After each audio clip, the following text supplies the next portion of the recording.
우리가 이 세상 살아가면서 하나님 말씀대로 하나님 뜻대로 살지 못할 때가 많이 있습니다. 하나님 말씀대로 하나님 뜻대로 살지 못하는 것, 그것이 다르게 말하면 죄라고 말할 수 있습니다. 갈라디아 교회 안에도 그런 성도들이 많이 있었습니다. 갈라디아 교회 안에만 그런 것이 아니라 지상에 있는 교회 안에는 예외 없이 하나님 말씀대로 뜻대로 살지 못하는 그런 사람들이, 또 우리 자신이 그럴 수 있습니다. 근데 우리 주변에 그런 하나님 말씀대로 살지 못하는 그런 사람들을 볼 때에 오늘 본문에 보면 범죄한 일이 드러나거든, 그런 표현을 쓰고 있는데, 그랬을 때에 어떻게 해야 되는가? 오늘 갈라디아서 6장 1절은 이렇게 말씀합니다.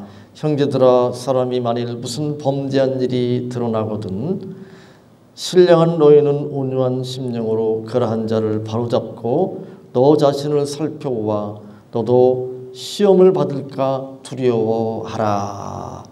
여기 이제 내용이 여러 가지가 있는데, 첫 번째로 우리에게 말씀하고 있는 것은 그러한 자를 바로잡고 라고 말씀합니다. 그러한 자를 바로잡고, 범죄한 일이 드러나거든, 어떤 사람에게, 어떤 형제에게 범죄한 일이 드러나거든 그 형제를 바로 잡아라, 바로 잡아라, 그렇게 말씀하고 있습니다. 그런데 그 앞에 보면 신령한 너희는 온유한 심령으로 이렇게 말씀합니다. 우리가 여기에서 이제 여러 가지 생각해 볼 수가 있는데, 우리는 같이 신앙생활하면서 하나님 말씀대로 뜻대로 살지 못하는 그런 형제들에 대해서, 범죄한 형제들에 대해서 그냥 모른 채 하는 그런 경우가 많이 있습니다. 뭐 내가 무슨 상관이야 이러면서 그냥 모른 채 하거나 아니면 비난하고 뭐 정죄하거나 그런 경우가 많이 있는데, 성경은 우리에게 말씀합니다. 바로 잡으라, 바로 잡으라. 많은 사람들은 다른 사람들이 범죄하면 그것에 대해서 비난하거나 정죄한다. 그리고 마치 그렇게 비난하고 정죄하는 것이 자기의 의무인 것 같이, 무슨 자기의 사명인 것 같이 그렇게 생각하는 사람들도 있습니다. 그리고 그렇게 비난하고 정죄함으로 마치 자기는 그 죄로부터 아무 상관이 없는 사람인 것 같이 착각합니다. 그렇지 않습니다. 우선 형제가 범죄하거든 모른 채 할 것이 아니고, 또는 비난하고 정죄할 것이 아니고, 그 형제가 죄로부터 돌이키도록 자기가 지은 죄가 무엇인지 구체적으로 알고 그것이 죄인 것을 고백하고 그 죄로부터 돌이킬 수 있도록 도와주어야 합니다. 오늘 본문에 보면 만일 무슨 범죄한 일이 드러나거든, 만일 무슨 범죄한 일이 드러나거든, 그런 표현을 사용하고 있습니다. 우리가 이 세상 살아가면서 죄악된 본성, 죄악된 욕망이 있기 때문에 이 세상 속에서 세상 사람들이 누리는 그런 것들에 대해서 부러워하고 또 나도 그렇게 살고 싶은 그런 욕망이 있기 때문에 우리는 끊임없이 이 세상 속에서 죄악된 욕망을 따라서 유혹을 받을 수밖에 없습니다.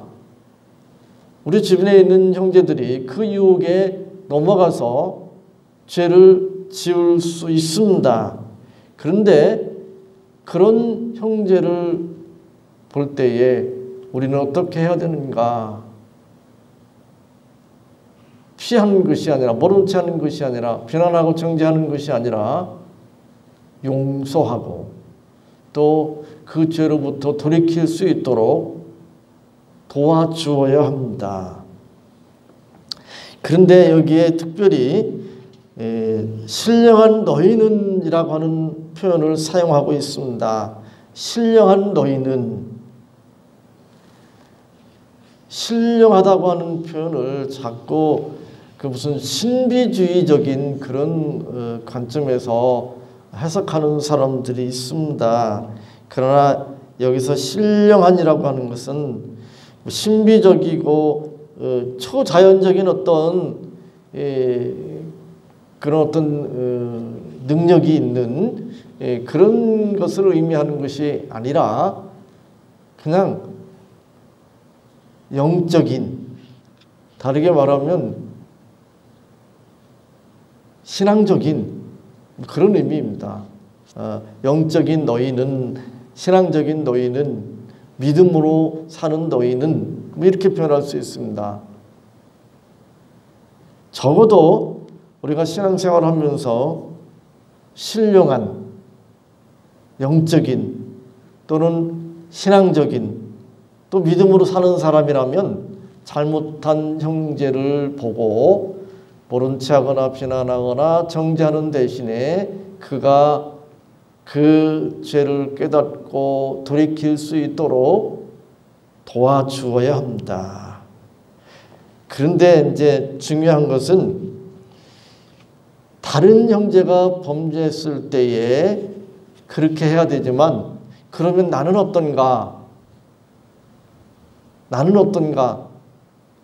나는 그 죄로부터 자유로운가? 나는 그런 죄에 대한 유혹을 받은 적이 없는가? 그리고 그런 유혹에 넘어간 적은 없는가? 우리 자신을 살펴보아야 합니다. 그래서 이렇게 말씀합니다. 너 자신을 살펴보아 너도 시험을 받을까 두려워하라. 너 자신을 살펴보아 너도 시험을 받을까 두려워하라.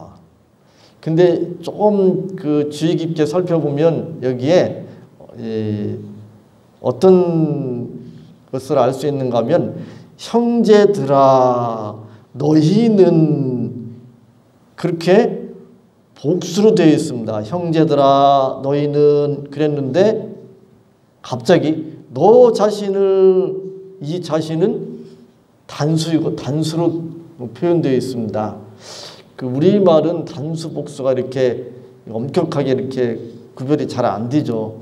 그러나 이제 이 유럽 쪽에 있는 언어들, 영어를 비롯해서 유럽에 있는 언어들, 뭐 헬라 이런 히브리어 이런 데는 단수 복수가 정확하게 이렇게 구별되어 있잖아요.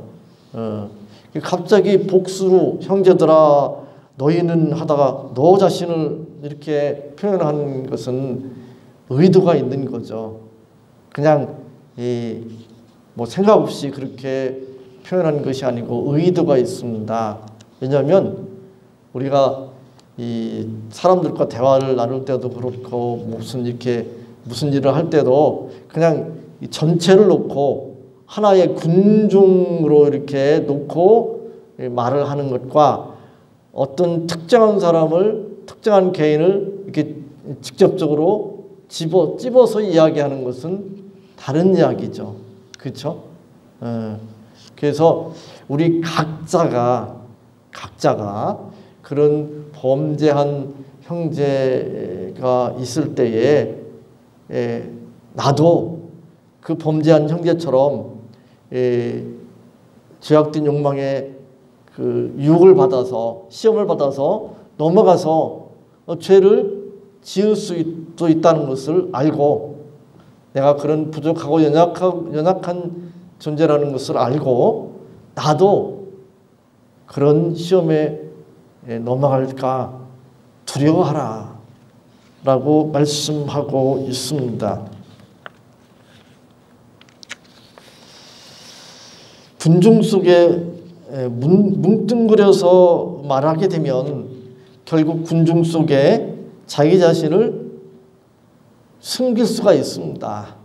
그러나 꼭 집어서 너라고 표현하게 되면 피할 수가 없는 거죠.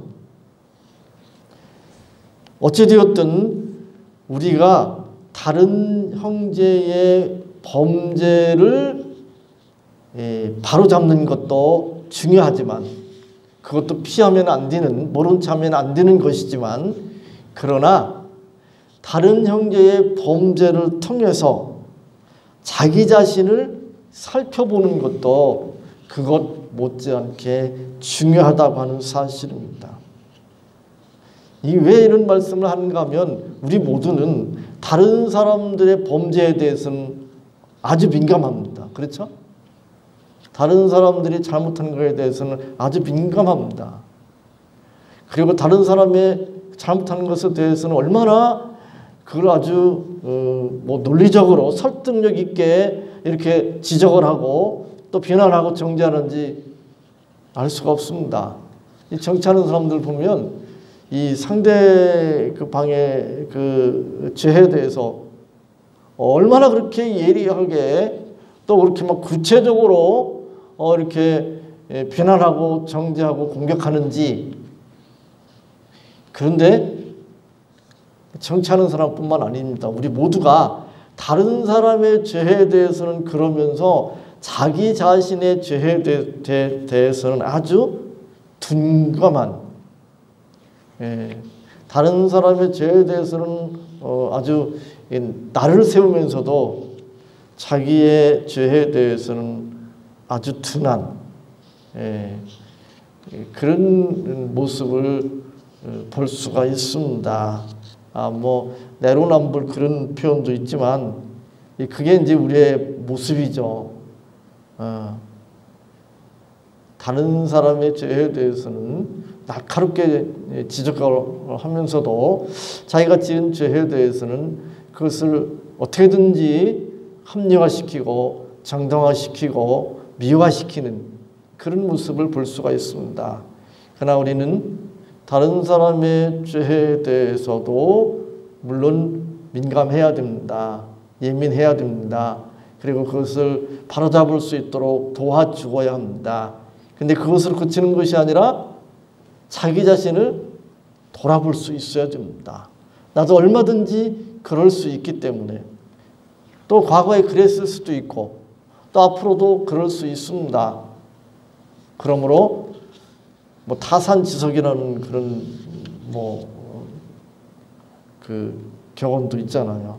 그래서 다른 사람의 죄, 그것으로 자기 자신을 돌아볼 수 있는, 그래서 자기도 그런 죄를 얼마든지 지을 수 있다고 하는 것을 알고 죄를 두려워할 수 있는 그런 삶을 살아야 되겠습니다. 우리 속담에 그런 말들이 많이 있잖아요. 겨 묻은 개가 똥 묻은 개 나무란다, 그런 표현도 있고, 또 이 예수님께서 직접 말씀하셨지만 그 하루살이는 걸러내고, 하루살이는 정말 작은 거잖아요. 약대는 삼키는, 어떻게 보면 너무 심한 과장법이라고도 말할 수 있지만 그게 이제 우리의 모습입니다. 우리의 그런 모습을 분명하게 짚고 넘어갈 필요가 있다고 성경은 우리에게 말씀하고 있습니다. 이제 2절에 이렇게 말씀합니다. 너희가 짐을 서로 지라.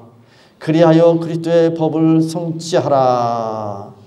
여기 짐을 서로 지라 그러는데 그 짐을, 여러분들 성경에 그 밑에 보면 이 각주가 있는지 모르겠는데 무거운 짐을, 그러니까 이 짐은 무거운 짐을 말하는 거죠. 너희가 짐을 서로 지라라고 말씀합니다. 형제가 범죄했습니다. 그 죄는 그 형제를 짓누르는, 그가 정말 신실한 그리스도인이라면, 거듭난 기독교인이라면, 진정한 기독교인이라면 자기가 지은 죄에 대하여 짓눌릴 수밖에 없습니다. 수고하고 무거운 짐진 자들아, 예수님께서 그렇게 말씀하시죠. 이 죄의 짐이라고 하는 것은 무거운 짐입니다. 그리고 이 죄라고 하는 것은 윤리 도덕적인 또는 뭐 법적인 그런 이 죄를 생각할 수 있지만, 넓게 말하면 근본적으로는 하나님의 말씀대로, 하나님 뜻대로 살지 못한 것입니다. 진정한 그리스도인이라면 그것에 대해서 짓눌릴 수밖에 없습니다. 우리는 그 범죄한 형제가 죄짐을 지고 지금 힘들어합니다. 그러므로 그 죄짐에서 벗어날 수 있도록 우리가 그 짐을 나누어 져야 합니다. 그렇게 할 때 그리스도의 법을 성취할 수 있습니다. 그리스도의 법이라고 하는 것은 여기에서 우리가 이제 갈라디아서 전체를 배경으로 볼 때 모세의 법과 대조적인 의미라고 말할 수 있습니다. 모세의 법은 율법의 법이라고 말할 수 있습니다. 그리스도의 법이라고 하는 것은 은혜로 구원받는, 예수 그리스도의 대속의 은혜로 구원받는 법이라고 말할 수 있습니다. 율법의 완성, 율법의 성취는 선지자들과 또 율법의 본질 또는 핵심은 하나님을 사랑하고 이웃을 사랑하는 것이라고 예수님께서 말씀하셨습니다. 그러므로 형제가 죄의 짐으로 억눌릴 때 그의 죄짐을 나누어지라고 하는 것은 형제를 사랑하는 것이라고 말할 수 있습니다. 형제를 사랑하는 것은 바꿔 말하면 그 죄짐을 나누어지는 것이라고 말할 수 있습니다. 다르게 말하면 그 형제가 그 죄짐에 억눌린 상태에서 이제 회개하고 돌이킬 수 있도록 도와주는 것이죠. 그 짐을 지라고 우리에게 말씀하고 있습니다. 이제 3절에 이렇게 말씀합니다. 만일 누가 아무것도 되지 못하고 된 줄로 생각하면 스스로 속임이라. 하나님께서 우리에게 말씀합니다. 만일 누가 아무것도 되지 못하고 된 줄로 생각하면 스스로 속임이라. 세상에는 아무것도 아닌 자신에 관해서 자신이 무슨 대단한 사람인 것 같이 여기는, 그 세상 사람들뿐만 아니라 교회 안에도 기독교인 가운데서도 그런 사람들이 많습니다. 성경은 그것에 대해서 스스로 속임이라, 아무것도 되지 못하고 된 줄로 생각하면, 그러니까 이게 형제가 범죄하는 것을 보면서 비난하고 정죄하는데 그건 무엇을 의미합니까? 자기는 된 줄로 생각하는 거예요.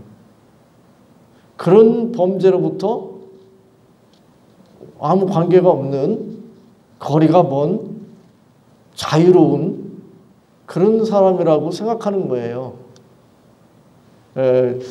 정치 이야기를 이제 이해를 돕기 위해서 자꾸 끌어들이는데 그런 거 있잖아요. 이게 SNS 때문에 이제 이게 그런데 막 그 상대방을 막 정죄하고 뭐 이렇게 바르게 막 뭐 그런 이야기를 막 올리잖아요. 근데 나중에 그게 자기의 발목을 잡는 경우가 많잖아요. 그죠? 그죠? 정치하는 사람들이 상대방을 막 뭐 어떤 기준을 가지고 어떤 잣대를 가지고 막 공격을 하는데 나중에 이제 자기가 그 제시한 그 기준 잣대가 결국 자기에게 이제 발목을 잡게 만드는 그런 경우들이 많잖아요. 그죠? 그래서 이 자기가 과거에 막 그렇게 비난하고 정죄했는데 나중에 자기가 그런 잘못을 저질렀잖아요. 그리고 그것이 SNS에 이제 올라와 있고 그대로 남아 있으니까 그걸 가지고 이제 상대방이 또 이제 그 사람 공격하잖아요. 그러니까 그때 뭘 지금 착각한 거예요? 자기는 뭔가 된 줄로 생각하는 거잖아요. 자기가 지금 비난하고 정죄하는 건 자기하고 상관없는 것이고 자기는 지금까지도 그렇고 앞으로도 그렇고 그런 말도 안 되는 죄를 짓지 않을 것이라고 생각했는데 자기도 그 죄를 짓고 있는 거예요. 정치하는 사람뿐만 아니라 우리 모두가 그렇잖아요. 그죠? 그러니까 자기가 뭐가 된 줄로 생각하고 다른 사람 잘못한 거 이렇게 그냥 막 드러내면서 비난하고 정죄하는데 성경은 그렇게 말씀합니다.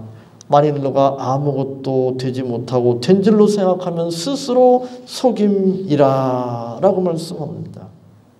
우리가 이걸 안다면 형제가 범죄한 것에 대해서 함부로 비난하고 정죄할 수가 없다는 거예요. 자기도 과거에 그랬을지도 모릅니다. 또 앞으로 그럴지도 모릅니다. 그래서 성경은 이렇게 말씀합니다. 이 1절에 그렇게 말씀했죠. 너희는 온유한 심령으로 그러한 자를 바로잡고 너희는 온유한 심령으로 그죠? 온유한 심령으로 온유하다는 얘기는 부드러운 그런 이야기잖아요. 부드러운 마음으로 함부로 형제가 범죄한 것에 대해서 그걸 동네방네 떠벌리고 다니고 또 비난하고 정죄하지 말고 온유한 마음으로 부드러운 마음으로 돌이킬 수 있도록 그를 바로잡기 위해서 힘쓰고 애쓰라고 말씀하고 있습니다. 이제 4절 5절은 이렇게 말씀합니다. 각각 자기의 일을 살피라. 그리하면 자랑할 것이 자기에게는 있어도 남에게는 있지 아니하리니 각각 자기의 짐을 질 것이라. 각각 자기의 짐을 지라고 말씀합니다. 형제가 잘못을 범하면 그것을 비난하고 정죄합니다. 그 정죄하고 비난하는 마음에는 자기는 된 줄로 생각하고 있는 스스로 속고 있는 거죠. 그런 교만한 마음이 있다고 하는 사실입니다. 성경은 그렇게 우리에게 지적하고 있습니다. 범죄한 형제를 우리는 얕잡아보고 또 그 형제의 범죄에 대해서 거칠게 온유한 것은 반대죠. 거칠게 비난하고 정죄하는데 우리가 교회 안에서는 그렇게 해서는 안 된다고 말씀하고 있습니다. 그리고 그 형제가 상대적으로 나보다 좀 하나님의 말씀을 하나님의 뜻을 제대로 알지도 못하고 그렇게 살지 못할 수 있습니다. 그런데 그게 기준은 아닙니다. 그죠? 그 사람을 기준으로 해서 내가 분명히 그 사람보다는 나을 수 있습니다. 상대적으로. 그러나 하나님 앞에서는 그걸 기준으로 해서 판단받는 것이 아닙니다. 하나님의 말씀 앞에서, 하나님의 뜻 앞에서 판단받는 것이죠. 내가 그 사람보다 좀 낫다고 해서 내가 훌륭한 사람인가? 내가 그 사람보다 좀 낫다고 해서 내가 된 사람인가? 그건 아니라고 하는 사실입니다. 물론 세상에서는 그게 통하죠. 그러나 하나님 앞에서는 통하지 않는다고 하는 사실입니다.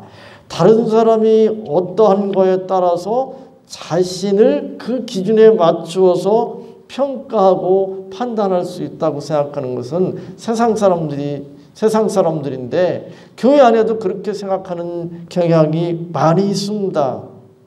그러나 그렇지 않습니다. 하나님의 말씀, 하나님의 요구하심, 그것이 내 자신을 평가하고 판단하는 기준이라고 하는 사실입니다. 다른 사람보다 상대적으로 내가 나을 수 있습니다.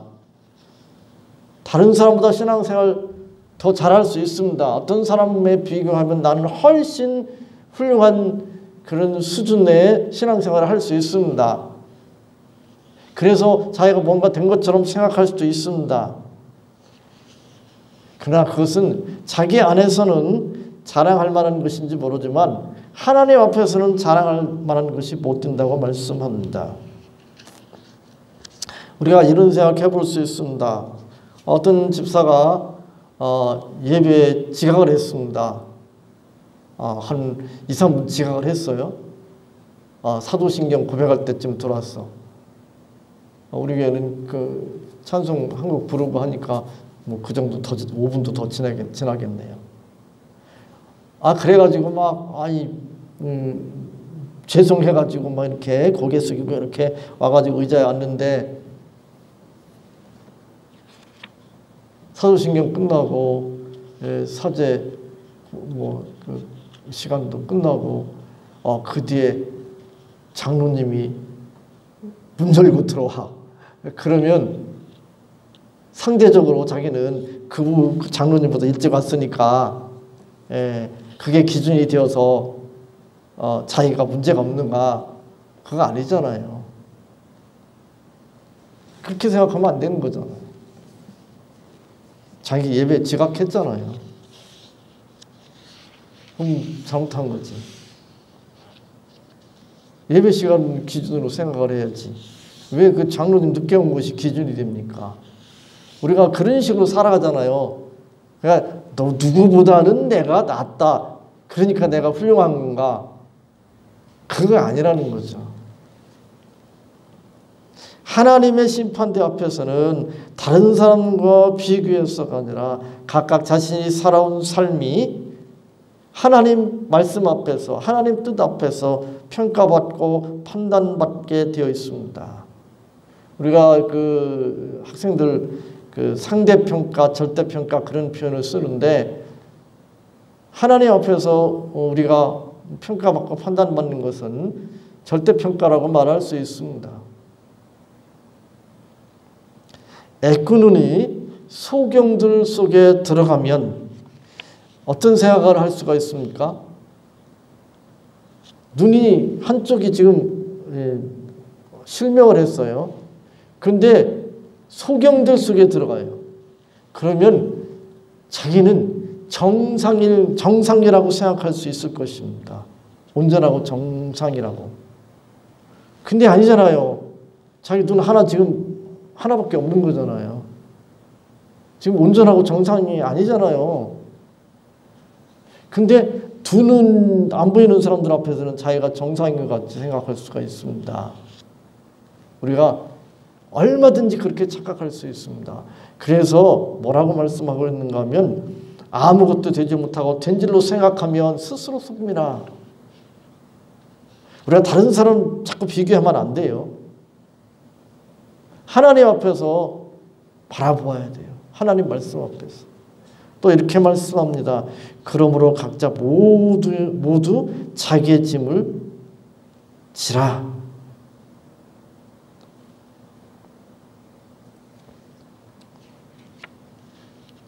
자기가 져야 할 짐이 있습니다.